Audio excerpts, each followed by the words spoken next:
दोस्तों जोहार। अभी बीते दिनों कुछ घटनाक्रम हुआ है, उस पर मेरे विधानसभा क्षेत्र के लोगों का कहना है कि जयंतो बनर्जी अभी तक कोई स्टेटमेंट जारी नहीं किया। तो दोस्तों असले मैं बहुत व्यस्त था, अपने व्यस्तता के कारण, अपनी बेटी के एडमिशन के कारण मैं इन चीज़ों पर ज़्यादा ध्यान नहीं देता हूँ। तो वैसे आज मैं फ्री हूँ।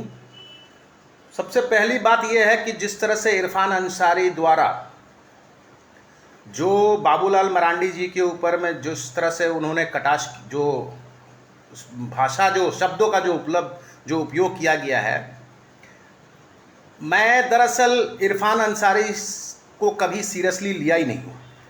और मैं जनता से भी कहना चाहूँगा कि भाई उनको सीरियस लेके कोई फ़ायदा भी नहीं है। देखिए, हालांकि इरफान अंसारी दिल के अच्छे आदमी हैं, मैं ये नहीं कहूँगा कि वो दिल के ख़राब है, बट उनके द्वारा जब भी कुछ कहा जाता है उससे कोई ना कोई विवाद जरूर हो जाता है। तो विवादों से उनका रिश्ता बहुत पुराना है, या वो जानबूझ के विवादों में रहना पसंद करते हैं, लाइमलाइट में रहने के लिए ऐसे अनाप शनाप बयानबाजी करते हैं, या फिर ये उनकी विचारधारा है या उनकी मानसिकता है, ये वही बता सकते हैं। हालांकि मैं उनको कभी सीरियसली लिया, मैं देश में दो व्यक्ति को कभी भी सीरियसली नहीं लिया हूँ, और दोनों ही अनफॉर्चुनेटली पप्पू नाम से जानित है। आप जो भी जान रहे हैं, एक हो गए आपके देश के पप्पू जो आप हैं ही, वो उनके बयानबाजी से हमेशा कुछ ना कुछ भूचाल आ ही जाता है पार्टियों में। और अभी हमारे जामताड़ा के लोकल पप्पू जो है, ये अब आदिवासी समाज को ये देखना होगा, उनको सोचना होगा कि वो किनको वोट कर रहे हैं।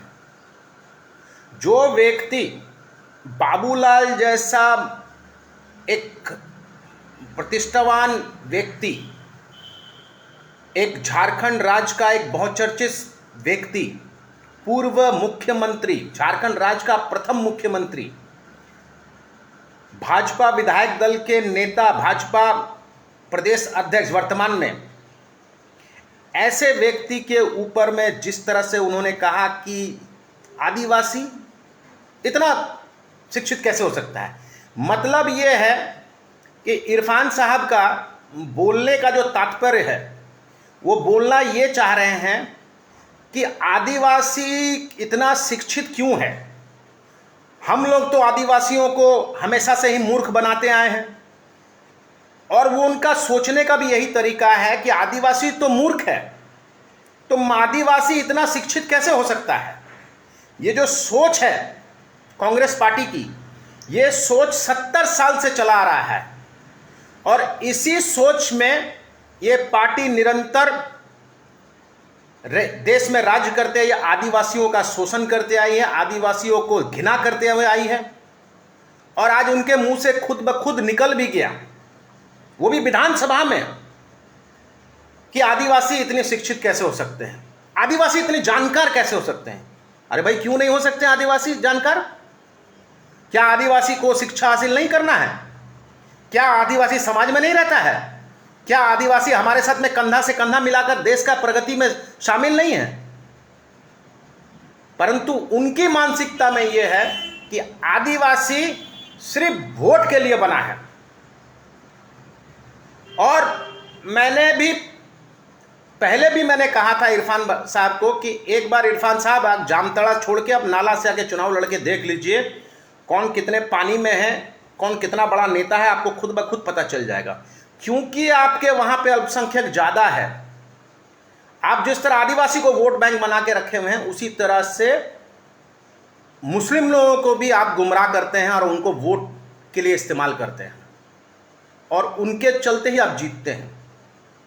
जामताड़ा में वोट में आपका जीतने का कारण जो है, आप अपने मुस्लिम समुदाय में अपने अल्पसंख्यक भाइयों को आप सिर्फ एक नाम से डराते हैं, उसका नाम है वीरेंद्र मंडल।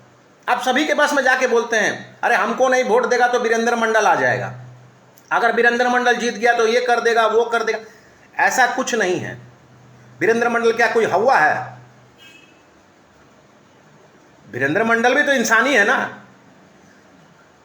कहीं कुछ घटना हुआ था, सुनने में आया था, अब वो घटना कितना सत्य है कितना असत्य है, इस पर तो कोर्ट विचार करेगी, उसमें कोर्ट में विचाराधीन है वो।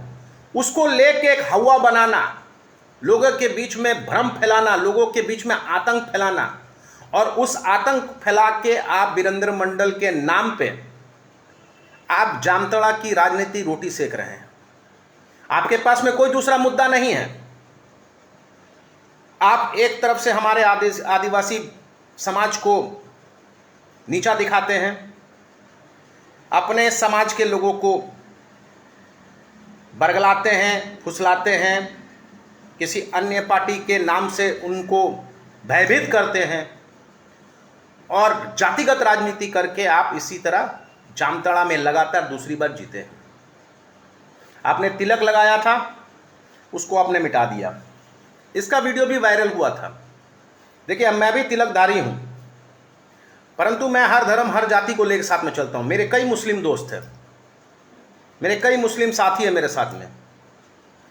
मैं टोपी नहीं पहनता हूँ मुस्लिम का, मैं टीका लगाता हूँ, क्योंकि मैं हिंदू हूँ, कट्टर हिंदू हूँ। परंतु हमारे धर्म में हमारे गुरुजनों ने हमें ये सिखाया है कि आप अगर हिंदू है तो हिंदू जात, हिंदू धर्म में लिखा हुआ है कि अन्य धर्म की आप सम्मान करें। हम लोग कभी किसी धर्म को नीचा नहीं दिखाते हैं, यह हमारे अंदर का एक भाव है। और हम लोग ने जो शिक्षा हासिल किया, जो परिवार में जो शिक्षा दिया है, ये उसका देन है कि हम लोग अन्य जाति अन्य धर्म को हम लोग सम्मानपूर्वक देखते हैं। मैं नाला विधानसभा प्लस जामताड़ा विधानसभा के क्षेत्र के पूरे जामताड़ा जिला के लोगों को कहना चाहूँगा कि ऐसे व्यक्ति का जवाब सिर्फ चुनाव में ही दिया जा सकता है। जिस तरह से इरफान साहब ने आदिवासी लोगों को जिस तरह से नीचा दिखाया, मैं आदिवासी धर्म के लोग, आदिवासी भाई बहनों को मैं कहना चाहूँगा, अभी इस पर कुछ कटाक्ष मत कीजिए। जब समय आएगा, जब चुनाव आएगा, आप अपने वोट के माध्यम से इरफान साहब को दिखा दीजिए कि आप शिक्षित हैं या आप मूर्ख हैं। अभी कटाक्ष करने का टाइम नहीं है और अभी इस पर बोलने का भी नहीं है। मैं तो उनको कभी सीरियसली लिया ही नहीं हूं और ना ही मैं कभी सीरियसली लूंगा। कुछ भी ना कुछ बोल देते हैं, जब मर्जी जहां मर्जी जो बोलते, बिना सोचे समझे बोल देते हैं।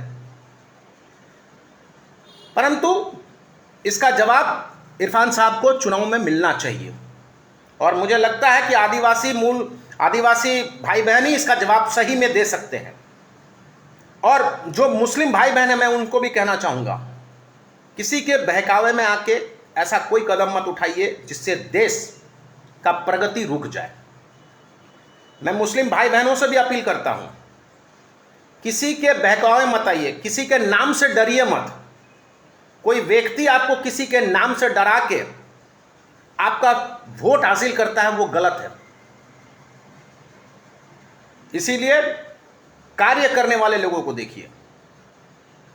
मुझे पता है इरफान साहब के अंदर में हिंदू के प्रति एक घृणा है, मगर मैं एक हिंदू हूं, मुझे मुस्लिम के प्रति कोई घृणा नहीं है, क्योंकि मैं सक्षम हूं, मैं शिक्षित हूं।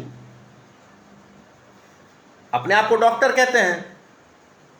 एक शिक्षित व्यक्ति अन्य धर्म अन्य जाति के प्रति कभी भी घृणा भाव नहीं करना चाहिए, और रखता भी नहीं है कोई।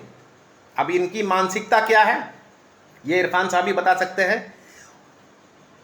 आज बस इसके लिए मैं आया था कि ये जो बोलना था कि इरफान साहब का स्टेटमेंट आया था, उस पर जयंती बनर्जी ने कोई कटाक्ष नहीं किया। मंदिर में टीका लगा के घूमते, उस पर कोई कटाक्ष नहीं किया। तो मैं तो पहले से लोगों को कह चुका हूं कि मंदिर में जो टीका वो लगा के घूमते हैं वो सिर्फ ढोंगी है, वो ढोंग करते हैं। हिंदू को वो देख नहीं सकते हैं, हिंदू से घृणा करते हैं, ये तो मुझे बहुत अच्छी तरह से पता है। तो इसलिए उस पर कोई कटाक्ष करने की ज़रूरत नहीं है मुझे। बाकी जनता जनार्दन है, 2024 का चुनाव आ रहा है। 24 का चुनाव में जनता जवाब दे देगी कि कौन सही है, कौन गलत है, कौन भ्रमित करता है, कोई जातिगत करता है, ये तो जनता जवाब देगी। आज के लिए बस इतना है। नमस्कार, धन्यवाद।